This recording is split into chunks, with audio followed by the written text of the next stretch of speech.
आतमजीत सिंह साहब, कि दो चीजें हैं।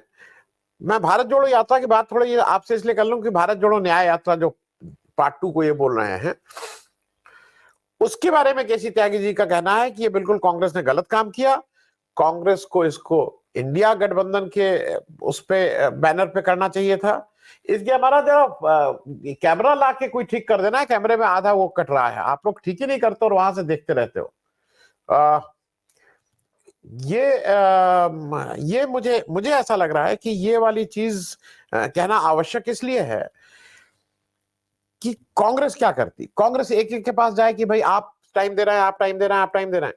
अभी 3-4 इलेक्शन, 5 स्टेट में इलेक्शन हुए, इंडिया गठबंधन के कितने लोगों ने जाके स्वतः अपने आप वहां कहा कि चलिए मैं भी प्रचार करता हूं। मेरी नॉलेज में नहीं हुआ, मेरी नॉलेज में हुआ कि इंडिया गठबंधन के कुछ घटक दल वहां जाके इलेक्शन जरूर लड़ने लगे।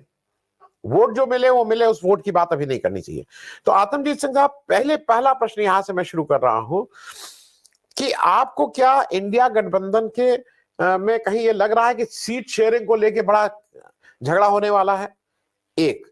और दूसरा, ये भारत जोड़ो न्याय यात्रा जिसको केसी त्यागी साहब कह रहे हैं कि वो बड़ा गलत काम किया, अकेले नहीं करना चाहिए था, इंडिया गठबंधन के नाम बैनर पे करना चाहिए था, क्या ये पॉसिबल था कि वो इंडिया गठबंधन, क्योंकि इंडिया गठबंधन के 28 मालिक हैं और इंडिया गठबंधन के उस 28 में से 27 लोग जो हैं उनका किसी सीमित वो है, किसी का 2 स्टेट में, किसी का 1, ज्यादातर का 1 स्टेट में, लेकिन मान लीजिए किसी का 2, किसी का 3, और पैन इंडिया किसी की फुटप्रिंट नहीं है।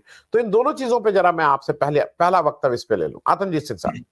जी, मैं दूसरे सवाल का जवाब आपको पहले देता हूं भारत जोड़ो न्याय यात्रा के बारे में, उसके बाद सीटों को लेके बात करेंगे। भारत जोड़ो न्याय यात्रा है क्या? भारत जोड़ो या न्याय यात्रा वही है जो भारत जोड़ो यात्रा जो पहला अंश हुआ था पिछले साल दिसंबर जनवरी में, उसी का सेकंड सीक्वल है।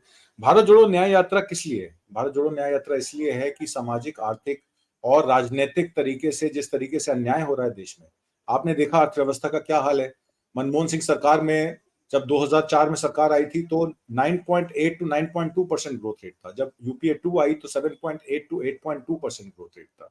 पिछले 10 साल का आर्थिक ग्रोथ रेट अगर आप ले लीजिए, जीडीपी का एवरेज ग्रोथ रेट 5.7% है। आरबीआई का कहना है कि हम 2024 में 7% पे ग्रो करेंगे। अगर मैं उसको 7% पे गिन भी लेता हूं तब भी हमारा ग्रोथ रेट 10 साल का 5.8% से ज्यादा नहीं है। बेरोजगारी सबसे ज्यादा है, 25 साल से कम उम्र के लोगों में 60% बेरोजगारी है।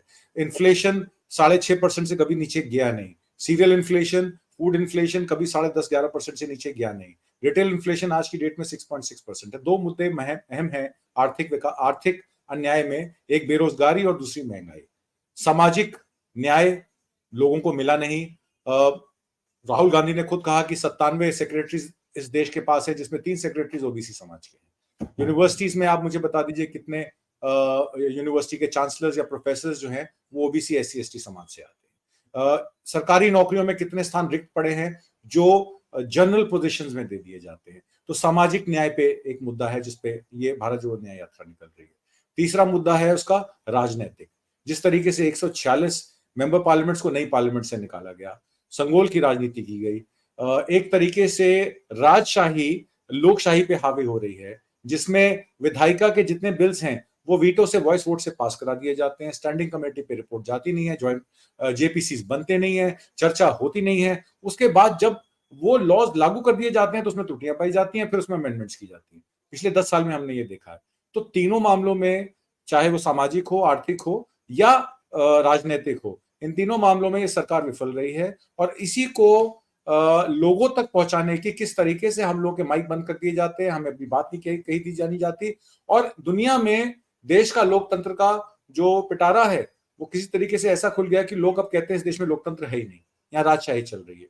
तो इस मामले को एड्रेस करने के लिए है कांग्रेस के लिए ये यात्रा इसलिए कारगर साबित हो सकती है कि कांग्रेस का कहीं ना कहीं पिछले 10 सालों में अपने ग्रास रूट वर्कर से जो है वो कनेक्शन जो है वो लूज हुआ है।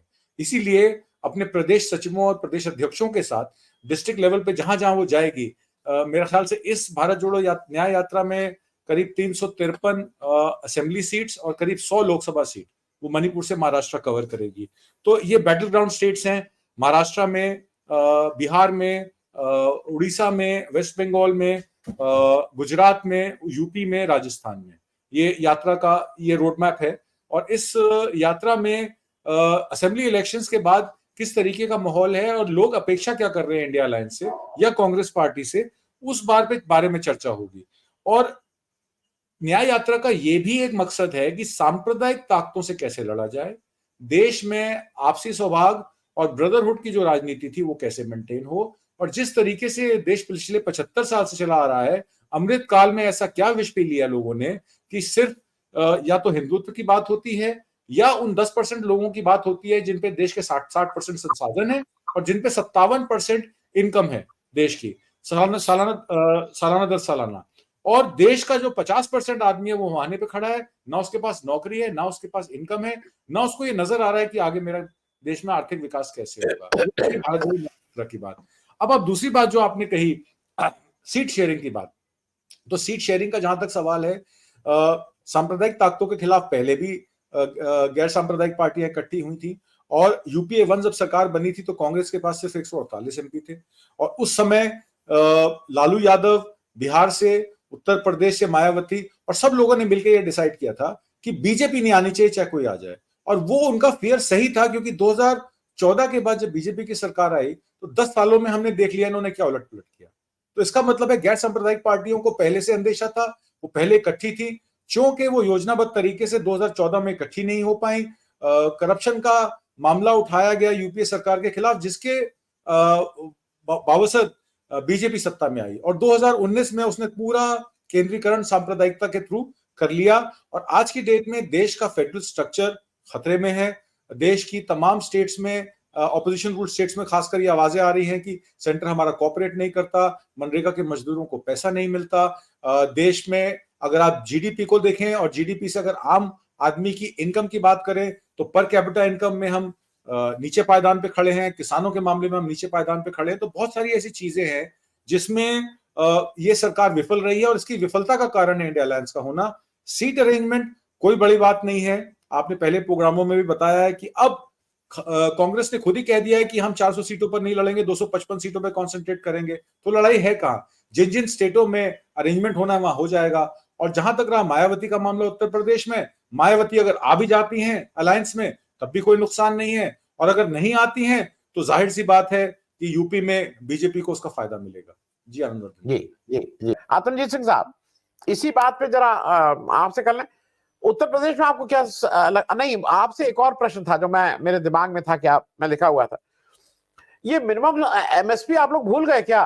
उन्होंने आपसे कहा कि वो वापस ले लो और हम एमएसपी पे एक कमेटी बनाते हैं। कमेटी कहां तक पहुंची? कुछ तय हो गया क्या एमएसपी, जितने आराम से आप लोग बैठ गए हैं? जी, जहां तक सवाल आपने किया मालदीव्स का, तो मालदीव्स तो एक बहुत छोटा कंट्री है और हमारे विश्व गुरु अब मालदीव्स के साथ पंगा ले रहे हैं।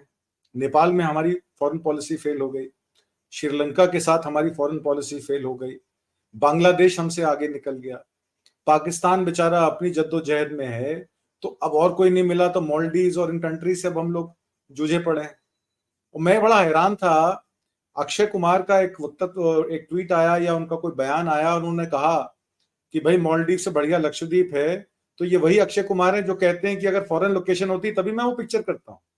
अगर पुणे में और शूटिंग कही जाती है कि आसपास नहीं, अभी ये हॉलीडे मनाने वही मालदीव में ही थे, माली में ही थे। मालदीव जी, बताइए। तो जो आदमी उसकी उनकी वाइफ जो है 2 हफ्ते से वो डाइट प्रोग्राम में थी और वो फोटोज डाल रही थी, बाद में अब इंस्टाग्राम अकाउंट पे सब कुछ है, सब कुछ लोग देखते हैं। तो कहने का मतलब है जो आदमी करता ही फॉरेन हॉलीडेज है और फॉरेन लोकेशंस पे पिक्चर बनाता है, वो अब लक्षद्वीप की बात कर रहा है। और इंडिपेंडेंट बिजनेसेस जैसे ईज माई ट्रिप है, मेक माई ट्रिप है, इन लोगों को हिदायतें दी गई हैं कि भाई तुम लोग बोलो कि मालदीव्स की बुकिंग लेना बंद कर दो, ताकि ऐसा लगे कि सारे लोग जो हैं वो लक्षद्वीप की तरफ जा रहे हैं। और सडनली गूगल पे एक अनुमान आता है कि इतने लाख लोगों ने जो है वो लक्षद्वीप को गूगल किया है प्रधानमंत्री मोदी के वहां पे वीडियो और उनका जो फोटो अप हुआ है उसके बाद। तो इस तरीके की जो जैसे कहा कि चवन्नी छाप लोग जो हैं वो उसको प्रमोट कर रहे हैं, तो जाहिर सी बात है कि वो एक ट्रोल आर्मी है जो लगी हुई है, जो मोदी जी करेंगे उसी को ट्रोल किया जाएगा, उसी को। शिवाजी भाई साहब, शिवाजी भाई साहब, आपका जब वीडियो ऑडियो आ जाए आप बोलना शुरू कर दीजिएगा, हम लोग चुप हो जाएंगे। आप इस समय देवरिया भाई ग्रीन चैनल पे है, हम सब लोग, आपको जब भी आवाज आपकी आने लगे, आप बोलने लगिएगा, हम लोग चुप हो जाएंगे। शिवाजी भाई साहब, आत्मजीत सिंह साहब, जी शिवाजी, अनम्यूट आप करिए, वीडियो अनम्यूट करिए। वीडियो बंद करके बोलिए, खाली ऑडियो पे बोलिए, देखिए आवाज आएगी आपकी। आप वीडियो बंद चलिए करके नहीं, ऑडियो चलिए आप, चलिए। तो एक तो बात ये रही कि ये मॉलडीव वाला मामला कोई मामला ही नहीं है, ये एक हाइपर नेशनलिज्म पे ये इलेक्शन जो है वो 2024 का जीतना चाहते हैं। आप पुलवामा हो नहीं सकता, बालाकोट दोबारा होगा नहीं, तो अब मॉलडीव को पकड़ लीजिए, मौले को पकड़ लीजिए, आसपास के छोटे मोटे 2-4 आइलैंड और पकड़ लीजिए, उससे होगा क्या? कुछ नहीं होने वाला। दूसरा सवाल आपका था, मुझे याद आया, किसानों पर।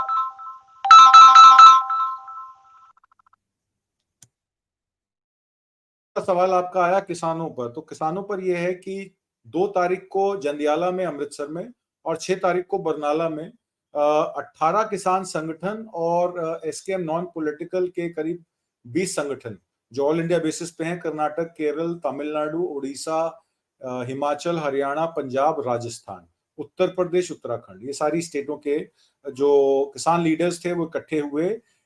20 तारीख को एक मीटिंग है दिल्ली में, उसके बाद 21 तारीख को प्रेस कॉन्फ्रेंस होगी। 13 तारीख की डेट मुकर्रर हुई है दिल्ली कूच की। इसमें पंजाब, हरियाणा, राजस्थान अगुवाई करेंगे और बाकी स्टेट साथ में रहेंगे एमएसपी के मामले पर, क्योंकि एमएसपी पे जो कमेटी बनाई गई वो किसानों के साथ एक धोखा हुआ और वो कमेटी सरकार ने अपनी ही बना ली। उसकी रिपोर्ट आज तक सार्वजनिक नहीं हुई और एमएसपी को देशव्यापी कैसे करना है इस पे कोई पॉलिसी सरकार की आई नहीं। तो इस मामले में फरवरी के पहले हफ्ते में आप देखेंगे काफी एक्टिविटी किसान संगठनों की होगी। तो ये रहा किसानों पे बात। तीसरा मैं सवाल आपका भूल गया, आपने मेरा ख्याल अलायंस पे कुछ बात कर रहे थे, आप क्या पूछ रहे थे? वो आप शिवाजी को अलायंस पे ही बात कर रहे थे कि एनडीए को भी दिक्कत हो रही है ना सीट शेयरिंग की।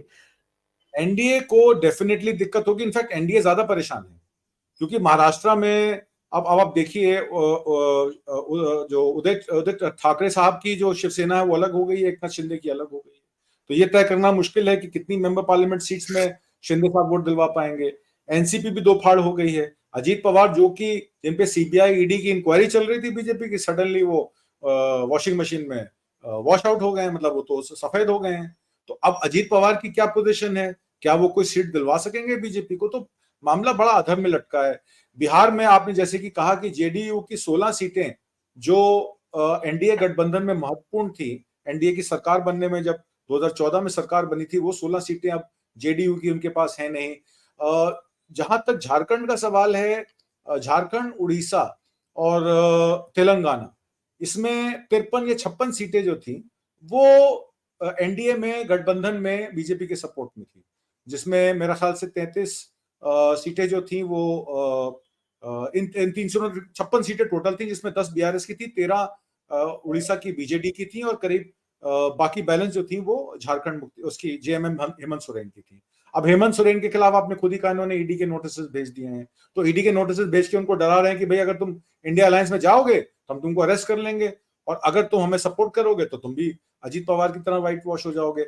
और नॉर्थ में जो हिंदी पट्टी जिसको आप राजस्थान, उत्तर प्रदेश, बिहार और मध्य प्रदेश, उत्तर प्रदेश, मध्य प्रदेश, बिहार और राजस्थान और इससे जुड़े छत्तीसगढ़ और झारखंड, अगर 6 सीटों में मान लें तो इसी में मेजर सफलता जो है वो बीजेपी को 2019 में मिली थी, जहां उनकी 192 में 172 सीटें थी, करीब 85 से 90% सक्सेस रेट था। मेरा कहने का मतलब यह है कि अब इस हिंदी पट्टी में 172 से तो ज्यादा नहीं आएंगी। मेरे हिसाब से उत्तर प्रदेश में भी इनकी 10 से 15 सीटें कम होंगी और मध्य प्रदेश में भी सेम बात होगी। और राजस्थान में आपने देखा जिस तरीके से बाई इलेक्शन का रिजल्ट आया है, तो क्योंकि अब पार्टी में कोई अंतर विरोध नहीं है अशोक गहलोत को लेके या गुर्जर समाज को लेके या सचिन पायलट को लेके, तो राजस्थान में इलेक्शन इस बार मेरे को लगता है कि कांग्रेस एक अच्छी फाइट मध्य प्रदेश को में बीजेपी को देगी और सेम मध्य प्रदेश में देगी और राजस्थान में देगी। और उत्तर प्रदेश में अगर मायावती गठबंधन में आ जाती हैं और राहुल गांधी चाहते हैं कि मायावती जो है गठबंधन में आए, तो एक दलित और मुस्लिम वोट का कॉम्बिनेशन जो है एक बार पक्का हो जाएगा, तो इंडिया अलायंस एक बहुत अच्छे सिरे से 40 से 45 सीटों पर बीजेपी को 1:1 की लड़ाई दे सकती है, ऐसा मेरा मानना है। तो डेफिनेटली एनडीए को इस टाइम जो है, क्योंकि एनडीए में खाली बीजेपी के अलावा उनके प्रमुख सहयोगी दल तो उनको ज्यादातर छोड़ के जा चुके हैं या ईडी द्वारा प्रताड़ित हैं। तो मुझे ऐसा लगता है कि आने वाले समय में ये इंटरेस्टिंग होगा कि पोस्ट पोल अलायंसेस क्या होते हैं, क्योंकि मुझे नहीं लगता बीजेपी क्लियर मेजोरिटी से आएगी। जो भी पार्टी 250 का आंकड़ा पार करेगी या उस तक पहुंचेगी, तो जैसे कि मैंने आपको बताया, तेलंगाना, झारखंड और उड़ीसा ये फ्लोटिंग पार्टीज हैं। ये जो भी सत्तारूढ़ पार्टी के जो सत्तारूढ़ होने के काबिल होगी, ये तीनों पार्टियां उस तरफ चली जाएंगी। और वेस्ट बंगाल में भी जिस तरीके की सक्सेस पिछले इलेक्शन में मोदी सरकार को मिली थी, इस बार ममता जो है बहुत अच्छी फाइट देंगी। और मुझे नहीं लगता कि वेस्ट बंगाल में भी कोई, या महाराष्ट्र में और वेस्ट बंगाल में कोई भी एडवांटेज बीजेपी की 2024 के इलेक्शन में है।